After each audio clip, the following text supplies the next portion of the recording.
এই দুনিয়ায় আপনার সাথে আমার সাথে টাকা পয়সা ধন সম্পদ আত্মীয় স্বজন কেউ যাবে না। এই দুনিয়ায় আপনার সাথে আমার সাথে মরার পরে টাকা পয়সা আত্মীয় স্বজন কেউ যাবে না। যদি থাকে আমল আপনার, যদি থাকে আমল আপনার সঙ্গে যাবে। আমল যদি ভালো হয় সুখে পাবেন, আমল যদি ভালো হয় সুখ পাবেন।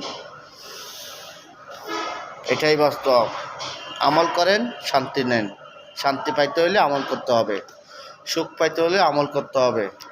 এই দুনিয়াত ন, আখেরাতে। এই দুনিয়াতে যত কষ্ট করেন ইনশাল্লাহ সব কষ্টের ফল একদিন পাবেন আখেরাতে। এটাই বাস্তব। Good boy.